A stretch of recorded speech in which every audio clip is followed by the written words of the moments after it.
जय हिंद दोस्तों, मैं कुणाल आपका स्वागत करता हूं। ये हमारे एथिक्स का सीरीज का 45वां वीडियो है और आज का टॉपिक है नैतिक मार्गदर्शन के स्रोत के रूप में विधि, नियम एवं विनियम। यानी कि जो नैतिक मार्गदर्शन होगा हमारा विधि, नियम एवं विनियम के माध्यम से होगा। ठीक है, तो इसको हम लोग समझते हैं क्या है। विधि यानी कि लॉ, नियम मतलब रूल, और विनियम रेगुलेशन, और ये तीनों के तीनों हमारे सिलेबस में मेंशन किया गया कि ये हमारे कैसे नैतिक मार्गदर्शन करेंगे। इसके अलावा एक अलग से है अपना अंतरात्मा। अंतरात्मा हमारे कैसे नैतिक मार्गदर्शन करेंगी, ये हमारे सिलेबस में मेंशन किया गया है। यानी कि ये तीनों एक प्रजाति के हैं और ये थोड़ा सा अलग है। तो इसको हम लोग अगले लेक्चर में पढ़ेंगे कि कॉन्साइंस हमारी अंतरात्मा कैसे हमारा नैतिक मार्गदर्शन करती है। ये जो तीनों है लॉ, रूल, रेगुलेशन, तीनों अलग जरूर है लेकिन मूलतः एक ही प्रजाति के हैं। इसको थोड़ा सा ध्यान रखिएगा। कैसे हैं आगे समझेंगे। तीनों का स्वरूप एक जैसा है लेकिन इसके बावजूद भी ये एक नहीं है। इसको हम लोग थोड़ा सा समझेंगे आगे चलकर। जैसे कि कानून, नियम और विनियम लॉ एंड ऑर्डर मेंटेन करता है। ये जो कानून, नियम और विनियम है क्या है, लॉ एंड ऑर्डर मेंटेन करता है, लोगों को नियंत्रित करता है, इसके साथ साथ लोगों को दंड देता है। अगर हम लोग पीछे देखें, जब हमारी आज़ादी नहीं हुई थी, यानी कि प्राचीन काल में हम देखेंगे कि धर्म, परंपरा और मान्यता एवं विश्वास ये हमारे नैतिकता को जन्म देने वाले थे और यही हमारे नैतिक निर्माण करते थे, हमारा नैतिकता का मार्गदर्शन करते थे। तो आज जो है नियम, कानून और विनियम यही काम कर रहे हैं जो हमारे प्राचीन काल में धर्म, परंपरा और मान्यता एवं विश्वास किया करते थे। ये जो धर्म, परंपरा, मान्यता, विश्वास लोगों को नियंत्रित करते थे, समाज को व्यवस्थित करते थे, और वर्तमान में देखें तो यही काम कानून, नियम और विनियम कर रहे हैं। यानी कि जो हमारे पुराने हैं धर्म, परंपरा, मान्यता, ये नैतिकता के स्रोत है, मार्गदर्शन करने वाले हैं। तो आज हम देखेंगे कि नैतिकता के स्रोत के रूप में हमारे सामने और क्या है। तो हमारे सामने है संविधान। ये जो संविधान है हमें कहता है कि हमें सभी व्यक्तियों को समानता का अधिकार से देना चाहिए, चाहे ऊंची जाति को चाहे नीचे जाति का, उसको समान अधिकार देना चाहिए। समानता का अधिकार सभी को प्राप्त है। मनुष्य की गरिमा का ख्याल रखना चाहिए तथा दूसरों की आज़ादी एवं जीने का हक बराबर देना चाहिए। ठीक है ना। तो ये हमारे नैतिकता के अंग आ जाते हैं। ठीक है, तो ये आज का हमारा संविधान हमें नैतिक मार्गदर्शन करता है। तो हम समझेंगे कि कैसे आगे चल के कानून, नियम और विनियम कैसे हमें नैतिक मार्गदर्शन दिखाते हैं। ठीक है, इसको दो पार्ट में बांट कर देखेंगे। नैतिकता के मार्गदर्शन की बात करें तो नैतिकता एक पैमाना है और बताता है कि क्या सही है क्या गलत है। इससे पहले हम लोग पढ़ चुके हैं। ये कसौटी निर्धारित करता है कि क्या सही है क्या गलत है। मान लीजिएगा आपके पास कोई कानून बनकर आया, एज ए सिविल सर्वेंट आप हैं, क्योंकि यहाँ पर आप सिविल सर्वेंट आपको अपने आप को मानना है और सारे निर्णय लेने हैं। तो कानून बनकर आपके पास आया तो ये हम समझेंगे कि कानून, नियम और विनियम, ठीक है, ये आपको यहाँ पर ये एज ए सिविल सर्वेंट हैं आप हैं और आपके पास कानून बनकर आया, तो वहाँ पर आप नैतिक मार्गदर्शन के लिए कौन कौन से तरीके अपनाएंगे आज हम लोग पढ़ेंगे। तो इसमें सबसे पहले देखेंगे कानून, नियम और विनियम क्या करते हैं अपने नैतिकता के निर्धारण में, नैतिकता के मार्गदर्शन में क्या इनका उपयोग होता है। तो सबसे पहले हम समझेंगे कि ये होते क्या हैं, कानून क्या होते हैं, नियम क्या होता है, विनियम क्या होता है।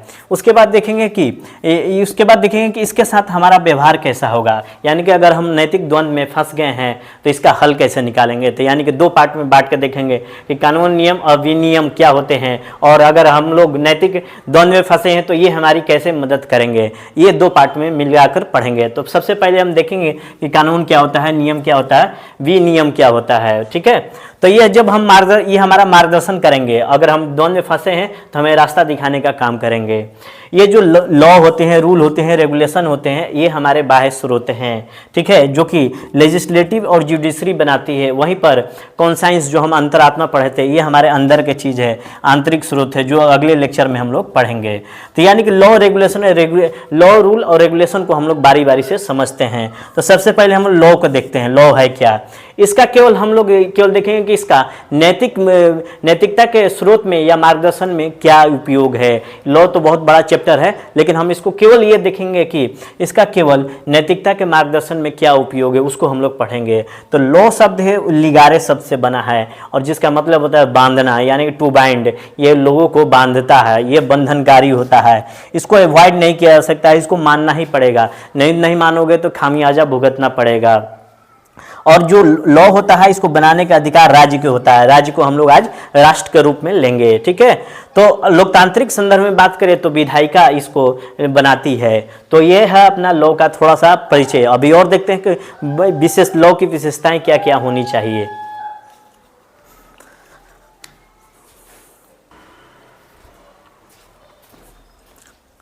आइए समझते हैं कि अच्छे कानून की विशेषता क्या होती है। तो कानून जो है लिगारे शब्द से बना हुआ है। लिगारे का मतलब होता है टू बाइंड, बांधना, ठीक है। यानी कि जो कानून होते हैं बाध्यकारी होते हैं। लेकिन अच्छे कानून की विशेषता क्या होती है उसको हम लोग समझते हैं। जो अच्छा कानून होगा वेलफेयर ओरिएंटेड होगा, यानी कि इससे अधिक लोगों का हित सधे। दूसरा, मानवीय प्रकृति के अनुकूल होगा ताकि मानव उसको पालन करने में उसको दुविधा उत्पन्न न हो। तीसरा, वो समाज और संस्कृति के अनुकूल होगा ताकि चेतना पहले से प्रशिक्षित हो तो कानून को स्वीकार करना आसान हो जाएगा। चौथा, उचित प्रक्रिया के माध्यम से कानून का निर्माण हुआ हो, क्या यानी कि संसद के माध्यम से कानून का निर्माण हुआ हो या विधानसभा के माध्यम से। ऑर्डिनेंस जो आता है इमरजेंसी प्रोविजन है और इसका कभी कभी गलत इस्तेमाल भी हो जाता है। और पांचवा अपना है कि कानून का पालन किया जाना संभव हो, कानून कठिन ना हो। तो ये 5 विशेषताएं हैं कानून की। इसको हम लोग थोड़ा सा और इलाबोरेट करके देखें तो ये कानून जो होना चाहिए वेलफेयर ओरिएंटेड होना चाहिए, यानी कि अधिक लोगों का हित सधे। हम तो चाहेंगे कि जो कानून बने सभी लोगों का हित सधे, लेकिन सभी लोगों का हित संभव नहीं है क्योंकि भारत विविधताओं का देश है। इसमें बहुत सारे जाति, धर्म, लिंग, समुदाय के लोग रहते हैं।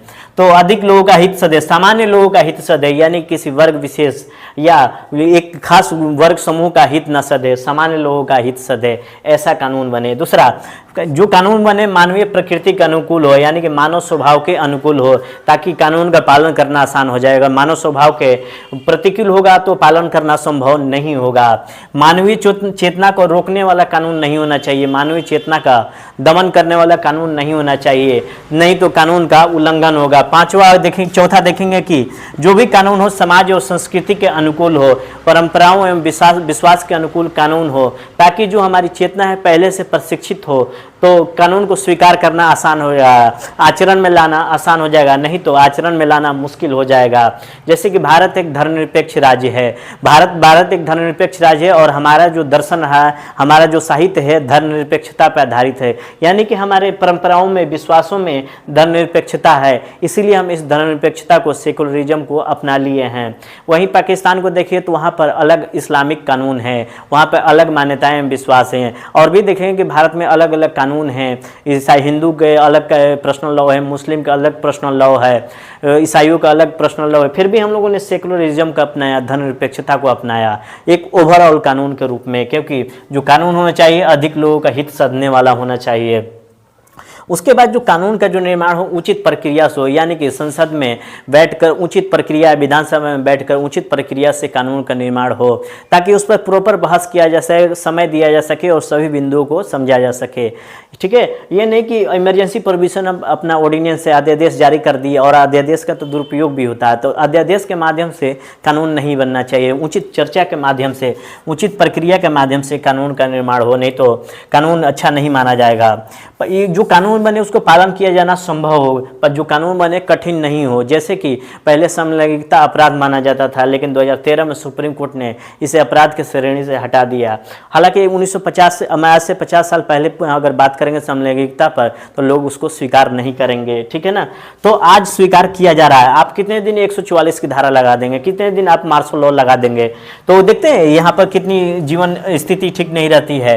तो जो भी कानून हो उसका पालन किया जाना संभव हो, कठिन नहीं हो, ये कानून की प्रमुख विशेषता है। ठीक है, आगे देखते हैं। और एक चीज़ और देखते हैं कि जो भारतीय संदर्भ में जो कानून बनाए जाते हैं संसद या विधानसभा के द्वारा बनाए जाते हैं, ये कानून ये संसद के द्वारा ही बनाए जाएंगे, लेकिन रूल एंड रेगुलेशन संसद या विधानसभा के द्वारा नहीं बनाए जाते हैं। ये लॉ के द्वारा ही शासित होते हैं, यानी कि लॉ के अनुकूल रूल एंड रेगुलेशन बनाए जाते हैं। इसको ध्यान रखिएगा। अगर हायरार्की की बात करें तो लॉ ऊपर रहता है, रूल उसके नीचे और उसके नीचे रेगुलेशन। तो लॉ सबसे कठिन होता है, ठीक है, उसके बाद रूल, उसके बाद रेगुलेशन। तो लॉ को ही, लॉ के अनुरूप ये दोनों बनाए जाते हैं, इसको थोड़ा सा ध्यान रखिएगा। तो ये रहा लॉ। अब रूल एंड रेगुलेशन को देखते हैं क्या है। आगे देखते हैं, अपना अगला है नियम, रूल, यानी कि नैतिक मार्गदर्शन के स्रोतों में सबसे पहले हमने समझा था कि विधि है क्या, उसके बाद हम नियम को समझते हैं, उसके बाद विनियम को समझेंगे। तो नियम क्या होता है, रूल क्या होता है, यानी कि शासन करने का आधार होता है, यानी कि टू रूल, शासन करना। तो वो ये शासन कैसे होगा, तो जैसे कि हम जानते हैं कि जो हमारे लोकतांत्रिक प्रणाली में विधायिका कानून बनाती है और उसी कानून को कार्यपालिका लागू करती है, यानी कि शासन करने वाला अंग है अपना कार्यपालिका, शासन करता है। लॉ लागू करने के लिए कार्यपालिका रूल्स बनाती है, ठीक है। तो लॉ को लागू करने के लिए रूल्स बनाया जाता है, रूल्स अलग नहीं होता, लॉ को लागू करने के लिए रूल्स बनाया जाता है, यानी कि जो भी कानून होगा उसके संबंधित विस्तृत जानकारियां और नियमावली प्रस्तुत की जाएगी कार्यपालिका के द्वारा, वही रूल होगा। यानी कि जो विधायिका होती है अपने अधिकार को जो होते हैं, रूल जो इन्होंने कानून बनाया था, अपने अधिकार कार्यपालिका को दे देते हैं, जिसे हम लोग डेलीगेटेड लेजिस्लेशन कहते हैं, प्रत्यायोजित विधायन कहते हैं। यानी कि विधायिका अपने अधिकार कार्यपालिका को सौंप रही है, किसके माध्यम से, मंत्रालय के माध्यम से, सचिवालय के माध्यम से। तो हम देखेंगे कि जब भी नियम कभी भी लॉ से अलग नहीं हो सकता, अगर लॉ का उल्लंघन हो रहा है तो नियम वहीं पर खत्म हो जाएगा। तो यानी कि लॉ ऊपर आएगा, यानी कि लॉ को ऊपर रखेंगे, उसके बाद अपना अपना आएगा रूल आएगा, उसके बाद रेगुलेशन आएगा। तो ये जो रूल एंड रेगुलेशन है लॉ के लिए ही आते हैं। और सुपरमेसी में बात करें, प्रोटोकॉल में बात करें तो लॉ सबसे ऊपर होता है, उसके नीचे रूल, उसके नीचे रेगुलेशन होता है। तो ये जो रूल होता है लॉ को ही विनियमित करने के लिए, लॉ को लागू करने के लिए ही रूल बनाए जाते हैं, ठीक है। अब आगे और देखते हैं थोड़ा सा।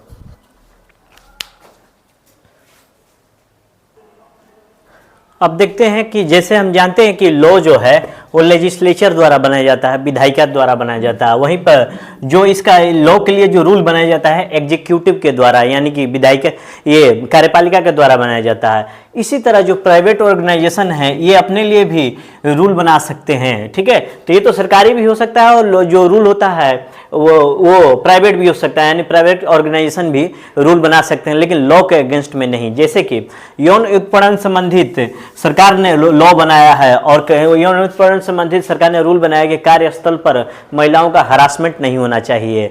तो ये जो प्राइवेट इंस्टीट्यूशन है या प्राइवेट ऑर्गेनाइजेशन है, जो रूल है, जो लॉ है उसके अगेंस्ट में पॉइंट अलग अलग नहीं बना सकते हैं। यानी कि कार्यस्थल पर जो भी महिलाओं के लिए, महिलाओं से संबंधित सरकार ने दिशा निर्देश जारी किए हैं, जो लॉ बनाए हैं प्राइवेट ऑर्गेनाइजेशन, उसी के अनुसार रूल बनाएगी, ठीक है, ताकि महिलाएं सुरक्षित रह सके, अपने अनुसार कोई नया पॉइंट नहीं जोड़ेगी। ये प्राइवेट ऑर्गेनाइजेशन को करना ही पड़ेगा, ठीक है। तो जो रूल होते हैं सरकार भी बनाती है और प्राइवेट ऑर्गेनाइजेशन भी बनाती है, लेकिन जो प्राइवेट ऑर्गेनाइजेशन है लॉ के अगेंस्ट में रूल नहीं बना सकती। जैसे कि एक और एग्जांपल लेते हैं, जैसे कि पुत्रियों को पिता के संपत्ति में अधिकार है, यानी कि पुत्रियों को पिता के संपत्ति में हिस्सा दिया जाए, ऐसा रूल बना दिया, ऐसा लॉ बनाया सरकार ने, ये तो लॉ हो गया। लेकिन अब एग्जीक्यूटिव क्या करेगी कि इस अधिकार को कैसे मिले, किस रूप में महिलाओं को ये अधिकार दिया जाए, तो उसके लिए जो एग्जीक्यूटिव है यानी कार्यपालिका है रूल बनाएगी। तो ये काम होता है एग्जीक्यूटिव का, ठीक है। लेजिस्लेशन का होता है कानून बनाना। आप समझते हैं कि हम लोगों ने नैतिक मार्गदर्शन के स्रोत में विधि को देख लिया, नियम को देख लिया, अब विनियम को देखते हैं। यानी कि रेगुलेशन है क्या। सामान्य तौर पर नियम और विनियम दोनों एक साथ ही हम ले लेते हैं, लेकिन थोड़ा सा अंतर भी है, ठीक है। ये व्यक्ति के स्तर पर ये थोड़ा सा अंतर भी है। यानी कि रेगुलेशन का मतलब होता है रेगुलेट करना, यानी कि नियंत्रण करना। जैसे कि पंखे में रेगुलेटर होता है जो पंखे की गति को नियंत्रित करता है, उसी प्रकार ये रेगुलेशन भी नियंत्रण का काम करता है, बांधने का काम नहीं करता है, जैसे लॉ बांधने का काम करता था। यानी लॉ को व्याख्यायित करने के लिए हमारे पास सामने क्या आया था, रूल आया था, और रूल को एक्सप्लेन करने के लिए रेगुलेशन आया है। इसको थोड़ा सा ध्यान रखिएगा। तो अगर हम बात करें तो रूल ऊपर है प्रोटोकॉल में, सबसे ऊपर लॉ है, उसके ऊपर नीचे रूल है, उसके नीचे रेगुलेशन है। तो ये प्रोटोकॉल हुआ सीनियरिटी का, हायरार्की का, प्रोटोकॉल का। तो इस स्तर पर लॉ सबसे ऊपर होता है, उसके नीचे रूल, उसके नीचे रेगुलेशन। अगर सॉफ्टनेस का बात करें मैं तो लॉ ज़्यादा हार्ड होता है, उसके बाद रूल होता है, उसके बाद रेगुलेशन होता है। यानी लॉ को व्याख्यायित करने के लिए रूल आया है और रूल को एक्सप्लेन करने के लिए रेगुलेशन आया है। लेकिन हर बार ऐसा नहीं होगा, कभी कभी ये जो रेगुलेशन होते हैं इंडिपेंडेंट भी होते हैं। ऐसा नहीं कि ये रूल के शैडो होते हैं, छाया होते हैं, ऐसा नहीं कि केवल एक्सप्लेन करने के लिए होते हैं, ये कभी कभी इंडिपेंडेंट भी होते हैं।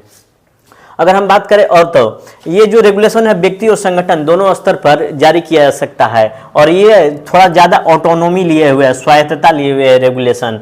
जैसे कि जो स्टेट होता है लॉ बनाता है, लेकिन जो स्टेट होता है रूल एंड रेगुलेशन नहीं बनाता है, ठीक है, केवल ये लॉ बनाता है। रूल का सॉफ्ट वर्जन है, यानी कि रूल का सॉफ्ट वर्जन है रेगुलेशन। हमने बताया था कि जो ये अपना रेगुलेशन है रूल का सॉफ्ट वर्जन है, यानी कि लॉ और रूल में तो थोड़े बहुत छूट दे दी जा सकती है, छूट नहीं दी जाती, लेकिन रेगुलेशन में थोड़े बहुत छूट रहती है। तो स्वायत्तता थोड़ा सा यहाँ पर ज़्यादा है रेगुलेशन में, यानी कि सॉफ्ट वर्जन है। तो इस तरह हम देखेंगे कि लॉ, रूल और रेगुलेशन ये तीनों क्या करते हैं, ये हमारे मार्गदर्शक का काम करते हैं, हमें रास्ता दिखाने का काम करते हैं, हमें मार्ग दिखाने का काम करता है। जब भी हम नैतिक द्वंद में फंसते हैं ये हमें लॉ, रूल और रेगुलेशन दिखाएंगे। वहीं पर अगर बात करें तो इसका संबंध नैतिकता से भी है। अगर हम लोग मान लें कोई राज्य है, राज्य अपना कानून बनाने के लिए द्वंद में आ गया है, तो वो क्या करेगा कि डीपीएसपी का सहारा ले सकता है। संविधान में डीपीएसपी है जो है ना राज्य के नीति नहीं दे सकता, तो यहाँ पर नीति की बात की जा रही है, यानी कि ये नैतिकता का भी काम करता है। तो ये डीपीएसपी है, ठीक है ना, इसको ध्यान रखिएगा। ये द्वंद जब भी रहेंगे ये हमारे कानून बनाने में मदद करेगा राज्य को, ठीक है। लॉ, रूल एंड रेगुलेशन हमारे नैतिक मार्गदर्शक हैं।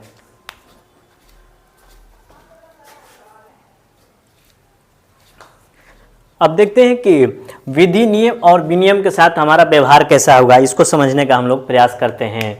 तो यानी कि जब भी हमारे सामने दुविधा आएगी, अलग अलग परिस्थितियों में अलग अलग दुविधाएं आएगी, तो इस समय ये विधि, नियम और विनियम हमें क्या हेल्प करेंगे, इसको हम लोग अभी देखेंगे।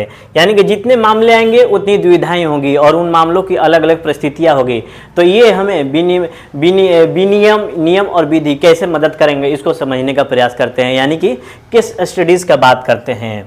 जैसे कि एग्जाम्पल लेते हैं कि कानून बन गया है और कानून जो है व्यक्तिगत या समूह के हित के विरुद्ध है, तो ये जो कानून बना है सुरक्षा संबंधी कानून है कि कोई भी व्यक्ति हाथ में कड़ा नहीं पहनेगा। तो एक तरह से कहा जा रहा है कि सिख समुदाय के आस्था के खिलाफ है, ठीक है। ये कानून सिख समुदाय के व्यक्तिगत हित या समूह के हित के खिलाफ है, ऐसा कानून बना है, हाइपोथेटिकल सिचुएशन है।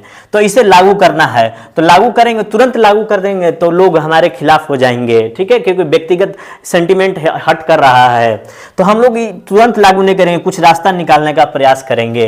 जैसे कि हम देखेंगे क्या ये कड़ा पहनने से व्यक्तिगत हित को नुकसान पहुंच रहा है कि नहीं पहुंच रहा है, इसको अच्छे से समझेंगे, इसको अच्छे से विचार करेंगे और देखेंगे कितना सही है और कितना गलत है। क्या कड़ा सिक्योरिटी रीजन से खतरनाक हो सकता है या नहीं हो सकता है, इसको भी समझेंगे और विचार करके हायर अथॉरिटी के पास अपने रिपोर्ट को भेजेंगे। इस बीच में अपने आप को समझाएंगे और दिमाग लगाएंगे कि ये जो कानून बना है हमारे प्रतिनिधियों ने ही बनाया है, तो हम लोग दुविधा मुक्त होने शुरुआत हो जाएंगे, दुविधा मुक्त होने लगेंगे। ये कानून विधायिका ने बनाया, यानी कि मेरे द्वारा चुने गए प्रतिनिधियों ने बनाया, यानी कि कानून को हमने बनाया है। तो हम जब भी बात करेंगे कि जब भी सुरक्षा की बात होगी तो सुरक्षा को सर्वोपरि रखेंगे, क्योंकि भारत जैसे विविधता देश में सबके हित का ख्याल रखना बहुत ही मुश्किल है। यहाँ पर अलग अलग जाति धर्म के लोग हैं और ये व्यवहारिक नहीं है कि सबके हित का ध्यान रखा जा सके, क्योंकि भारत जैसे विविधतापूर्ण देश में सबके हित की पूर्ति नहीं की जा सकती है। इसलिए सुरक्षा को सर्वोपरि रखेंगे, सुरक्षा से समझौता नहीं करेंगे, नहीं तो सब अपने अपने हित के बारे में सोचेंगे तो लॉ एंड ऑर्डर क्या होगा, अव्यवस्था फैल जाएगी। तो निष्कर्षतः हम देखेंगे कि जब तक कोई नया रास्ता नहीं लागू होता तब तक इसी कानून को लागू करेंगे, लेकिन थोड़ा सा समझते हुए लागू करेंगे, ठीक है। ये पहली परिस्थिति हुई। आगे देखते हैं।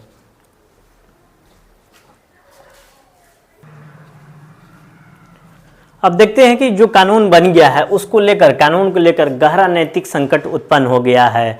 तो आप तुरंत कानून जो बन गया उसे तुरंत लागू ना करें, उसके विकल्प पर विचार करें कि मेरे पास कैसे कैसे उपाय हैं, कौन कौन से उपाय हैं। जैसे कि ये कोई कानून है साफ साफ यह नैतिकता के खिलाफ है, तो कानून तो बन गया है लेकिन ये साफ साफ नैतिकता के खिलाफ है, लेकिन कानून में भी कई रास्ता दिखाई देते हैं कि यहाँ पर लूप होल है, यहाँ पर स्पेस है, ठीक है। नैतिकता भी हमें नजर आएगी कि यहाँ पर लूप होल है, तो कानून को नैतिकता की नज़र से देखेंगे तो कुछ ना कुछ हमें स्पेस नज़र आने ही लगेगा। तो यानी कानून जो जो है नैतिकता के खिलाफ है, तो निर्णय लेते वक्त यहाँ पर अंतरात्मा की आवाज़ को सुनना पड़ेगा। हम लोग अंतरात्मा की आवाज़ अगले चैप्टर में पढ़ेंगे, यानी कि हम अपने अंतरात्मा की आवाज़ को सुनेंगे निर्णय लेते वक्त कि जो कानून जो बनाया गया संसद के द्वारा ये नैतिकता के खिलाफ है। लेकिन अभी इस कानून में स्पेस दिखाई दे रहा है क्योंकि न्यायपालिका ने इस कानून की व्याख्या नहीं की है। जैसे कि ईसाई धर्म है, ईसाई धर्म में मान्यता थी कि अगर व्यक्ति कोई निसंतान हो जाता है तो उसकी संपत्ति भतीजे को दे दी जाएगी, पत्नी को नहीं दी जाएगी।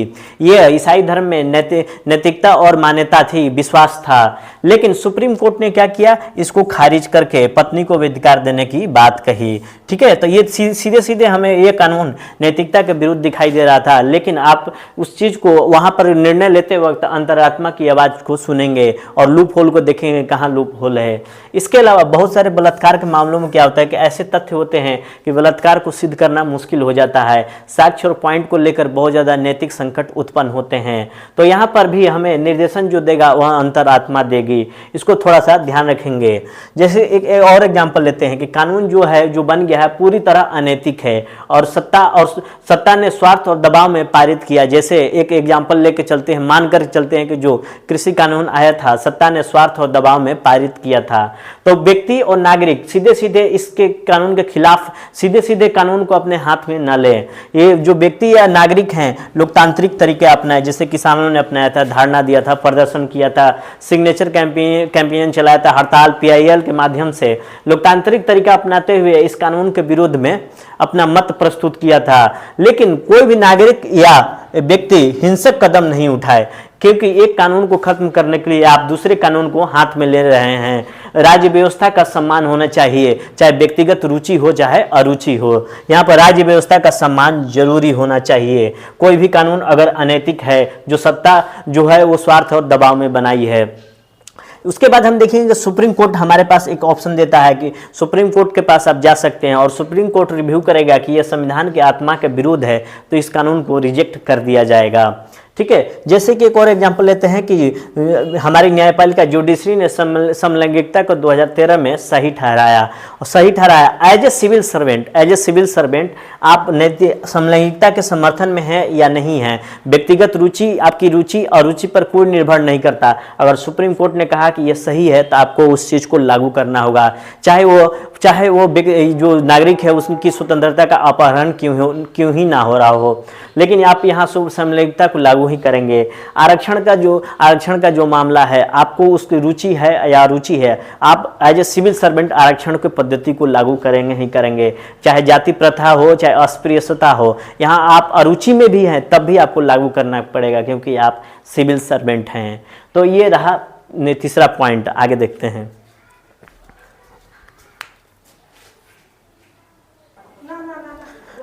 अब देखते हैं कि न्यायपालिका में कोई मामला विचारा विमर्श है। मान लिया एज ए सिविल सर्वेंट हैं तो कोई मामला विचारा विमर्श है तो उस कानून की समीक्षा की जानी चाहिए। कानून को उस समय तक ध्यान रखेंगे जब तक वो न्यायालय में विचाराधीन है। तो उस स्पेस का यूज करेंगे कि कानून के समय निर्णय लेते समय उस स्पेस का यूज करेंगे कि मामला भी विचाराधीन है। चूंकि ये मामला अभी न्यायपालिका में है तो बेहतर होगा कि आप कोई निर्णय ना ले, क्योंकि सारे सिचुएशन आपको सिविल सर्वेंट के तौर पर देखना है।